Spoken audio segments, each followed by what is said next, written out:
Halo anak-anak, Assalamualaikum. Berjumpa lagi bersama Ibu di pembelajaran hari ini. Hari ini Ibu akan menjelaskan materi kelanjutan dari minggu kemarin, yaitu mengenai mengubah berbagai bentuk pecahan. Langsung simak saja ya materinya. Hari ini kita akan belajar mengenai mengubah persen menjadi pecahan biasa. Minggu kemarin Ibu sudah menjelaskan bahwa persen itu artinya per 100. Jadi kalau misalnya ada bilangan misalnya 10%, artinya 10 per 100. Nah, hari ini kan kita akan belajar mengubah persen menjadi pecahan biasa. Jadi ya sudah seperti ini saja. Misalnya persennya 10%, kalau diubah jadi pecahan biasa, jadi 10 per 100. Tapi yang ini belum selesai. Kita harus memperkecilnya menjadi pecahan yang paling kecil. Angka 100 dan angka 10 dan 100 bisa dibagi oleh bilangan yang sama, yaitu bisa dibagi 10 dua-duanya ya. Kita tulis lagi 10 per 100. Kedua angka ini bisa dibagi dengan 10. Jadi yang atas dibagi 10, yang bawah juga dibagi 10. 10 dibagi 10, 1. 100 dibagi 10, 10. Jadi hasil akhirnya adalah 1 per 10. Artinya 10% sama dengan 1 per 10. Dari awalnya persen diubah menjadi pecahan biasa. Nah, ini ada contoh lainnya. Contohnya adalah 20%. 20% artinya 20 per 100. Sekarang setelah kita ubah jadi pecahan biasa seperti ini, kita perkecil. Angka 20 dan 100 sama-sama bisa dibagi oleh 20. Sehingga 20 dibagi 20 hasilnya 1, 100 dibagi 20 hasilnya 5. Ini ada contoh selanjutnya. 75% artinya 75 per 100. Selanjutnya tinggal kita perkecil, 75 dan 100 sama-sama bisa dibagi oleh 25. Sehingga 75 dibagi 25 hasilnya 3 dan 100 dibagi 25 hasilnya 4. Jadi seperti itu ya. Awalnya persennya kita ubah dulu menjadi bilangan per 100. Kemudian kalau sudah kita perkecil sehingga menjadi bentuk pecahan yang paling sederhana. Selanjutnya kita akan belajar mengubah desimal menjadi persen. Minggu kemarin kalian kan sudah tahu ya bilangan desimal itu yang ada koma-komanya. Misalnya 0,5. Nah ini kan desimal, mau kita ubah menjadi bilangan persen. Berapa persen gitu kan. Nah, sebelum kita ubah jadi persen, ada satu langkah yang harus kita lewati dulu di sini. Yaitu mengubahnya dulu menjadi pecahan. Persen itu kan per 100 ya. Nah, jadi kita ubah dulu si bilangan ini menjadi bilangan yang per 100. Seperti itu. Nah, jadi gini. Ini kan 0,5 nih. Agar bisa menjadi bilangan per seperti ini, bilangan pecahan, berarti kita harus ubah dulu bilangan ini menjadi bilangan pecahan. Dari desimal menjadi pecahan, minggu lalu kan kita sudah belajar ya. Kita tulis dulu yang ada di sini, berarti angka 5 per, ini kan ada satu angka di belakang koma. Kalau ada satu angka di belakang koma, berarti pernya per 10. Berarti 5 per 10. Nah, untuk menjadi persen, pernya itu harus 100. Asalnya 10 harus jadi 100. Bagaimana caranya? Dari 10 agar bisa menjadi 100, yaitu harus dikali dengan 10. Berarti kalau yang bawah dikali 10, yang atas juga harus dikali 10. 5 kali 10 hasilnya 50.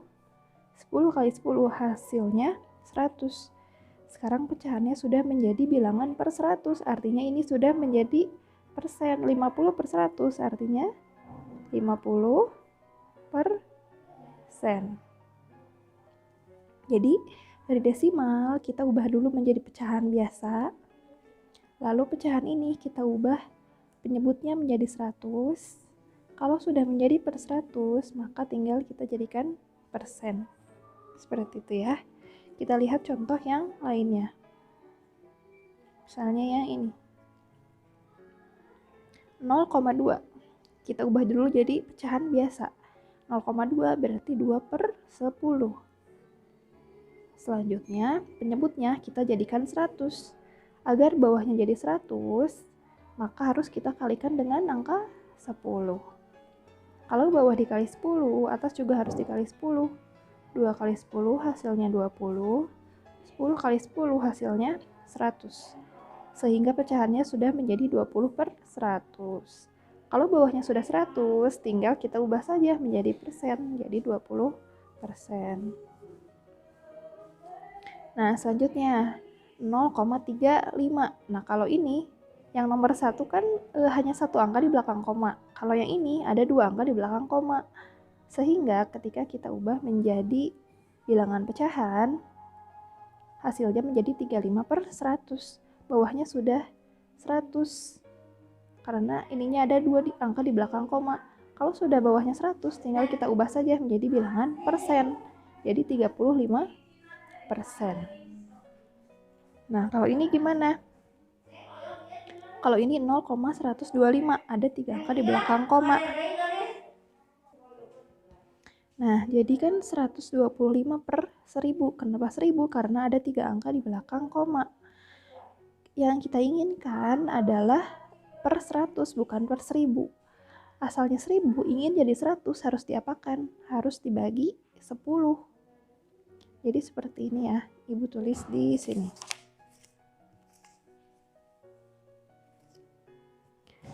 Kan 125 per 1000 ya. Ingin kita jadikan per 100. Asalnya 1000, ingin jadi 100 harus diapakan?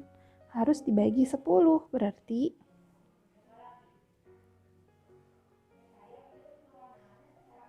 harus dibagi 10. Kalau di yang bawah dibagi 10, yang atas juga harus dibagi 10.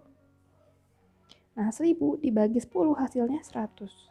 125 dibagi 10 hasilnya 12,5. Jadi, udah deh bawahnya jadi per 100. Kalau bawahnya udah jadi per 100, tinggal kita jadikan persen, jadi 12,5%. Seperti itu. Nah, yang terakhir mengubah persen menjadi desimal. Contohnya, nih, 2%. Mau kita ubah jadi desimal. Pertama-tama persennya harus kita ubah dulu jadi pecahan. 2% artinya 2 per 100. Setelah jadi pecahan, tinggal kita ubah ke desimal. Ini kan ada per 100 ya. Kalau per 100 berarti 2 angka di belakang koma. Berarti ini kan angkanya cuma 1. Agar ada 2 angka di belakang koma, berarti awalnya harus kita tambahkan dulu dengan angka 0. Dan yang ininya kita tulis 0,02. Sudah seperti itu. Kemudian 45%. Tadi awalnya kita ubah dulu jadi persen. Jadi 45 per awalnya kita ubah dulu jadi pecahan. Jadi 45 per 100. Setelah jadi pecahan, kita ubah jadi desimal. Ini per 100 berarti 2 angka di belakang koma. 45 sendiri sudah terdiri dari 2 angka. Berarti tinggal kita tambahkan 0 di depannya, koma, kemudian tulis angka yang ini. Lalu contoh yang terakhir, 50%. Kita ubah jadi pecahan, yaitu menjadi 50 per 100. Nah, kalau yang ini kita perkecil dulu ya. Jadi 5 per 10, yaitu sama-sama dibagi 10 ya. 50 bagi 10, 5. 100 bagi 10, 10. Kalau sudah seperti ini, tinggal kita jadikan desimal. Karena per 10 berarti ada satu angka di belakang koma. Jadi hasilnya 0,5. Cukup sekian materi yang dapat Ibu sampaikan. Terima kasih atas perhatiannya. Jangan lupa like, komen, dan subscribe channel ini. Sampai jumpa lagi. Wassalamualaikum warahmatullahi wabarakatuh.